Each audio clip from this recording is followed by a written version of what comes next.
How's it going, everybody? This is John Low Fox. This is my channel where I talk about anime, video games, cartoons, most notably Sonic and Ninja Turtles. And today I'm here to talk about more anime, specifically Dragon Ball Z. So today, if you can read by the title of the video, I wanted to talk about one of my favorite Dragon Ball Z characters, or pretty much the number one himself, Trunks. Trunks Briefs. Yep, that's right. Trunks is actually my favorite character inside Dragon Ball Z. I feel like he's probably one of the more easiest characters to kind of like really get into, and I just feel like he's just a character you really can't go wrong with. So I'm going to break down each version of Trunks and explain to you why exactly Trunks is actually my favorite character. So let's get right into it.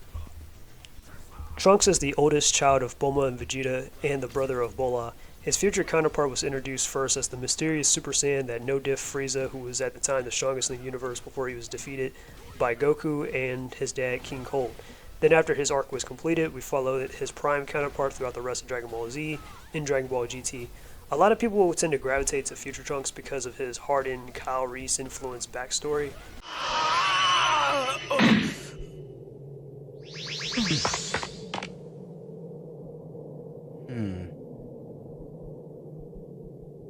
He's dead. Huh? Why? I don't get it. Tell me, why are you two doing this? Dr. Gero created us for the purpose of world domination, but that doesn't really matter to us. Not at all. Whenever we see humans, it angers us. We hate you humans. What? You monsters! You can't get away with this! All those people! And all those children! I won't let you do this anymore! In his personal growth as a character, Trunks is a tragic character who had lost his dad and his friends at such an early age, and then he had grew up along with his mom and hiding from the androids. The only other role model that he had in place of his father was actually Gohan, and the two actually had a pretty great brotherhood-like relationship. Then it was kind of Gohan's death that actually triggered one of the best Super Saiyan transformation scenes in the entire series. Then when Trunks actually had went back in time, it was actually a pretty good opportunity for him to kind of get to know his dad a little bit more better, even play a role in reforming him. Yeah, Vegeta kind of lingered around on Earth to kind of challenge Goku and migrated there practically, but he mostly started changing after spending more quality time with Trunks.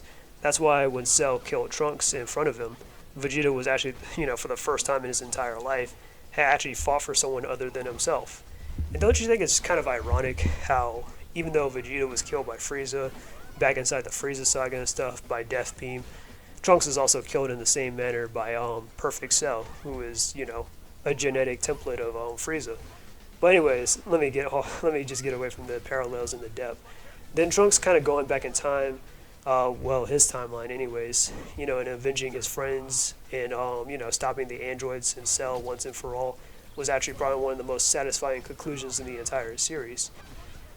But Dragon Ball Super kind of undermines that by having Goku Black oppress the world like the androids did, and did that cringe relationship between him and Mai. If Mai was like, if Mai had like a daughter or something like that, that was like around the same age as Trunks and stuff, versus just use the original one from Dragon Ball, I think I can better accept that than just artificially aging her down. I know there have been some anime relationships where I'm kind of a little bit passive on, like Inuyasha, for example. Like Inuyasha is practically older than Kagome and her entire family and stuff, like from her grandpa to her mom or her parents and stuff, and so on. But at least the excuse there is like, Inuyasha's half demon, so he ages at a different rate compared to like, a regular human. Or the same can be said about it with Sesshomaru and stuff, even though, yes, I know a lot of people were like, I don't think Sesshomaru should have ended up with Ren.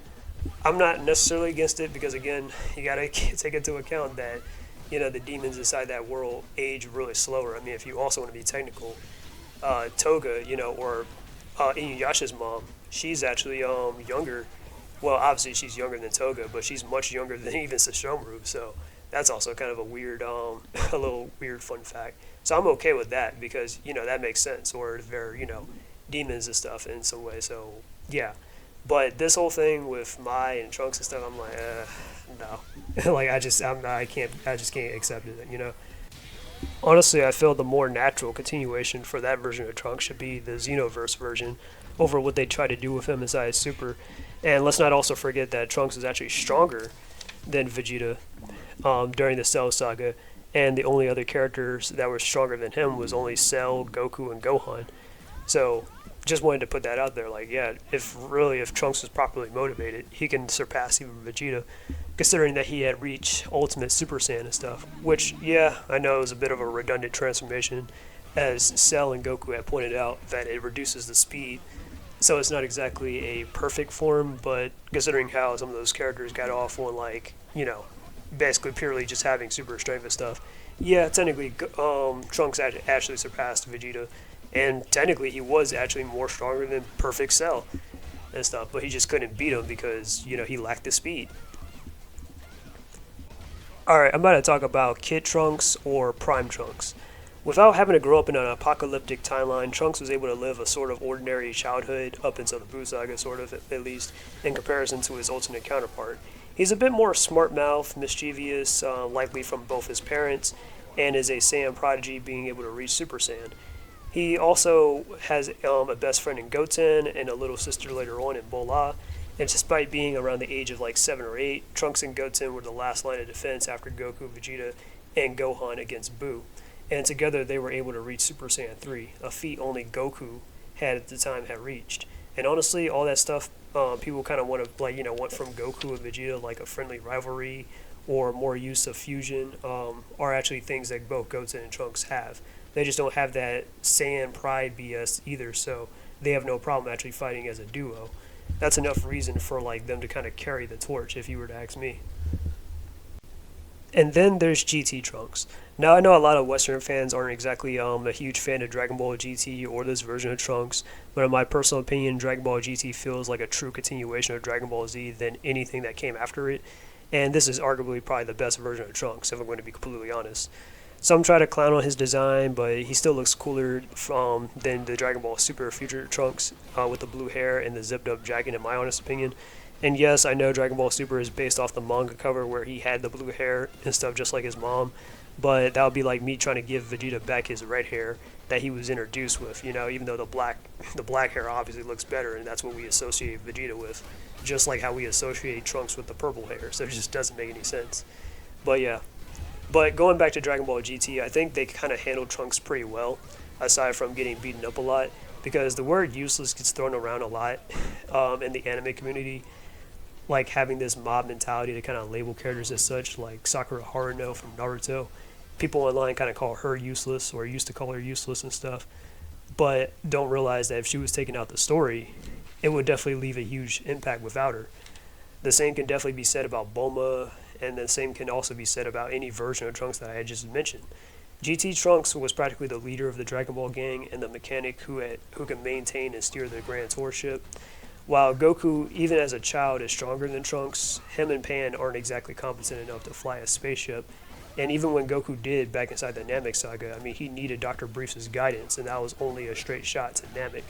So there's no way that they would have been able to travel without him, or hop planet to planet, or maintain repairs the way that Trunks, without Trunks. He even outfoxed Dr. Mew, who was the smartest man in the universe, when he had purposefully got him and Goku captured and stuff with the help of Giru so they could undo Dr. Mew's plans. Even as a character, Trunks feels more mature than ever, and this is definitely a shown with his relationship with Pan and stuff, who was like a little sister to him. And he had likely knew how to handle her because she's about the same age as his sister. I also like the idea of him inheriting his grandpa's company and becoming Capsule Corp's CEO, because it kind of gives him more agency. But in conclusion, that's all I kind of wanted to cover here for now. Next time I'll talk about the movie appearances, and I'll go a little bit more in depth since I'm rewatching Dragon Ball as a series. This is just what I can tell you on the top of my head. But Trunks embodies the best from both worlds of both a human and a Saiyan, from both Bulma and Vegeta, having their intelligences and their strengths. Trunks also has the best designs in the series and the best outfits. I definitely like his hair in a ponytail when he came out the hyperbolic time chamber, or when he powers up to become a Super Saiyan in general. I always think that that hairstyle is a cool looking style. But when you think about each version of Trunks reflects Dragon Ball as a series or its timelines. Since he's a Joken Super, or his future counterpart is reused in the series, it's kind of more comedic. In the original timeline, the future is kind of grim with the Z Fighters dead except Roshi and Yajirobe, and Chi-Chi, if you want to count her as a Z Fighter, who spent the rest of their days in hiding. the Prime timeline positive, where Goten, Bulma, and Pan are born or they exist, and everyone, including Goku, is actually alive, and Gohan has a family of his own, or GT, where things are kind of more mature and consistent when it comes down to the character development. But that's all I wanted to cover here today when it comes to Trunks briefs and why he's actually my favorite Dragon Ball character. Tell me down below what you guys think. Don't forget to like, share, and subscribe. This is John Little Fox. I'm out. Peace, and until we meet again.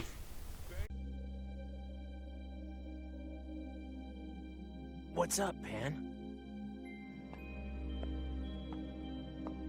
I'm just wondering, is what Shenron said true? Are we ever gonna see the Dragon Balls again? It's up to us to make sure we don't ever need them again. So from now on, we're gonna have to focus all of our energy on preventing problems rather than relying on the Dragon Balls to solve them. Once we're capable of that, I have no doubt in my mind that the Dragon Balls will appear once again. Smart thinking, Trunks. I bet you're right. All right then, we better get home. It's about time.